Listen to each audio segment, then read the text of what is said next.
जय माँ काली। आज के इस महत्वपूर्ण वीडियो में हम आपसे कुछ ऐसे कर्मों के बारे में बात करने वाले हैं जो हमारे जीवन और मृत्यु के तरीके को निर्धारित करता है। यह सब अचानक नहीं होता, बल्कि यह सब कुछ पहले से निर्धारित होता है। लेकिन क्यों और कैसे? तो आइए आपको विस्तार से इसके बारे में बताते हैं। साथियों, इंसान जब भी किसी एक्सीडेंट की खबर सुनता है तो सबसे पहले यही कहता है कि किस्मत ही खराब थी। कोई कहता है भगवान की मर्जी थी, कोई कहता है कि समय पूरा हो गया था। लेकिन बहुत कम लोग यह सोचते हैं कि आखिर हर दिन लाखों लोग सड़कों पर तो चलते हैं, फिर भी किसी एक के साथ ही ऐसा क्यों होता है? आखिर क्यों एक मामूली सी टक्कर में ही किसी की जान चली जाती है और कोई बड़ा भयंकर हादसा झेल कर भी बच निकलता है? क्या यह सब केवल एक संयोग है या इसके पीछे कोई गहरा ज्ञान विज्ञान या नियम काम कर रहा है? गरुड़ पुराण कहता है कि इस संसार में कुछ भी अचानक नहीं होता। जो हमें अचानक लगता है वह दरअसल बहुत पहले से ही तैयार हो रहा होता है। इंसान केवल उस आखिरी पल को देखता है, लेकिन उसके पीछे जो पूरा जीवन जुड़ा होता है उसे इंसान नहीं देख पाता। मृत्यु भी कोई एक पल की घटना नहीं है, बल्कि वह जीवन भर किए गए कर्मों का अंतिम परिणाम होती है। जब किसी इंसान का जन्म होता है तो उसके साथ केवल उसका शरीर ही नहीं आता, उसके साथ उसके कर्मों का हिसाब भी आता है। जिस तरह से गाड़ी में जितना तेल या ईंधन डाला जाता है, गाड़ी उतनी ही चलती है। वैसे ही इंसान की सांसें भी उसके कर्मों के अनुसार तय होती हैं। कोई अधिक चल पाता है तो कोई कम, कोई लंबा जीवन जीता है तो कोई बहुत जल्दी चला जाता है। अंतर केवल कर्मों का होता है। आपने देखा होगा, कोई बच्चा जन्म लेते ही मर जाता है तो कोई 1 साल में चला जाता है। इसी तरह कोई 4 साल जीता है तो कोई 10 साल तक का जीवन लेकर आता है। उसके जाने के बाद लोग कहते हैं भगवान ने बुला लिया। लेकिन गरुड़ पुराण कहता है कि आत्मा अपने साथ पिछले कर्मों का पूरा लेखा जोखा लेकर आती है। अगर उस लेखे जोखे में जीवन का पन्ना छोटा होता है तो शरीर भी अधिक देर तक साथ नहीं निभा पाता। इंसान सोचता है कि मौत अचानक आ गई, लेकिन मौत कभी भी अचानक नहीं आती।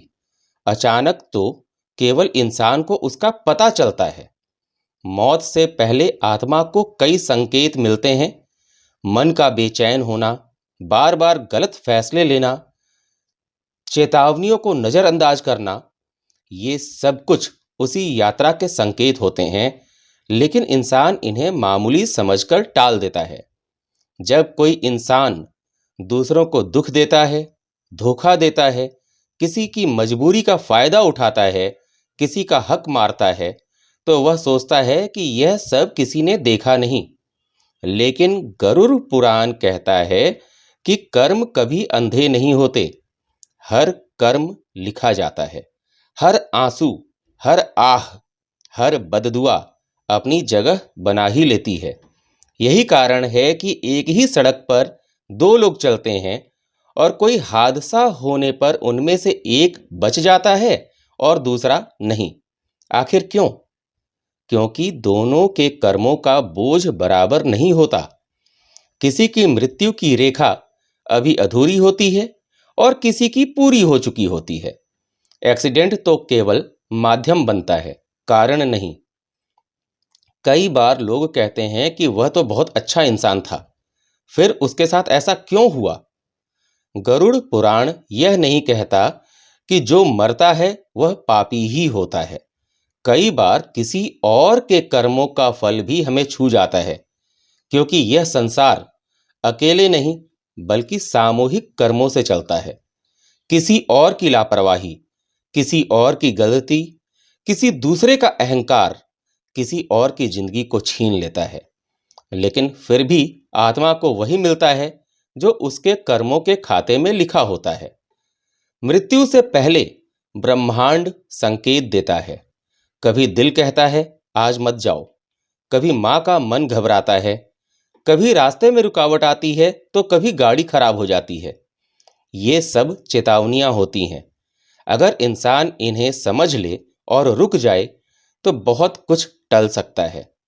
लेकिन अहंकार कहता है कुछ नहीं होगा, और वही एक पल पूरी की पूरी कहानी को बदल देता है।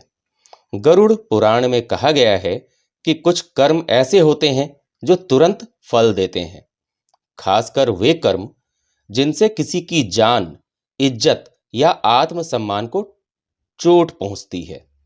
ऐसे कर्मों का फल देर से नहीं आता, वही कर्म अचानक मृत्यु का कारण बनते हैं। जो लोग जीवन भर दूसरों को कष्ट देते हैं, वे बाहर से चाहे कितने ही खुश क्यों न दिखें, अंदर से उनकी आत्मा भारी हो जाती है। वह बेचैन रहती है, उन्हें बार बार अजीब सपने आते हैं, मन डरता है, लेकिन वे इसे कमजोरी समझकर दबा देते हैं। और जब कर्मों का हिसाब पूरा हो जाता है, तब मृत्यु एक झटके में सब खत्म कर देती है। ऐसे लोग एक पल पहले भविष्य के सपने देख रहे होते हैं और अगले ही पल शरीर से बाहर खड़े होते हैं। उन्हें समझ ही नहीं आता कि आखिर हुआ क्या है। गरुड़ पुराण कहता है कि अचानक मरने वाले आत्मा को सबसे अधिक पीड़ा होती है, क्योंकि उन्हें जाने का समय ही नहीं मिल पाता। वे अपने शरीर को तो अचानक छोड़ देती हैं, लेकिन मन नहीं छोड़ पाती। वे अपने घर, अपने परिवार, अपने बच्चों के आसपास भटकती रहती हैं। वे देखती हैं कि उनके बिना सब कुछ चल रहा है, लेकिन वे खुद कहीं नहीं हैं। वे बोलना चाहती हैं, लेकिन आवाज नहीं निकलती। रोना चाहती हैं, लेकिन आंसू नहीं गिरते। यही उनकी सबसे बड़ी सजा होती है, क्योंकि शरीर खत्म हो गया है, परंतु अधूरे कर्म पीछा नहीं छोड़ते। लेकिन गरुड़ पुराण डराने के लिए नहीं, बल्कि वह चेताने के लिए है। वह कहता है कि इंसान चाहे तो अपने कर्म बदल सकता है। जब तक सांस चल रही है, तब तक मौका है। अगर आज कोई किसी को माफ कर देता है, किसी का दर्द समझ लेता है, किसी भूखे को खाना खिला देता है, किसी कमजोर का साथ दे देता है, तो वही कर्म उसकी मृत्यु की रेखा को हल्का कर देता है। यही कारण है कि कुछ लोग बड़े बड़े हादसों से भी बच जाते हैं, क्योंकि किसी की दुआ उनके आगे ढाल बन जाती है। वहीं दूसरी ओर कुछ लोग शांति से नींद में ही चले जाते हैं। गरुड़ पुराण कहता है कि यह उन्हीं आत्माओं के साथ होता है जिनका कर्मों का बोझ हल्का होता है, जिन्होंने जीवन में जितना लिया उससे अधिक दिया होता है। लेकिन जो लोग जीवन भर केवल अपने बारे में सोचते हैं, दूसरों का इस्तेमाल करते हैं, दूसरों के साथ छल कपट करते हैं, उनकी मृत्यु भी वैसी ही कठोर होती है। उनकी आत्मा को शरीर से खींच कर निकाला जाता है, जैसे कोई भारी बोझ उतारा जा रहा हो। लेकिन अभी भी समय है। यदि ये शब्द आप तक पहुंच रहे हैं, तो समझ लीजिए कि ईश्वर आपको एक अवसर दे रहे हैं अपने कर्म सुधारने का, अपनी दिशा बदलने का। गरुड़ पुराण का अंतिम संदेश यही है कि मौत तो तय है, लेकिन मौत का स्वरूप हमारे हाथों में है। हमने कैसा जीवन जिया, किसे दुख दिया, किसे सहारा दिया, यही तय करता है कि हमारी अंतिम सांस कैसी होगी। इसीलिए डर मौत से नहीं, कर्म से रखिए, क्योंकि कर्म ही जीवन लिखते हैं और कर्म ही अंत तय करते हैं। तो उम्मीद है कि इस वीडियो के माध्यम से आपको कर्मों के अनुसार जीवन और मृत्यु के बारे में दी गई जानकारी उपयोगी लगी होगी। ऐसी ही जानकारी लगातार पाने के लिए हमारे चैनल को सब्सक्राइब करने का ध्यान रखें और हमारे वीडियो को लाइक और शेयर करते रहें। जय मां काली।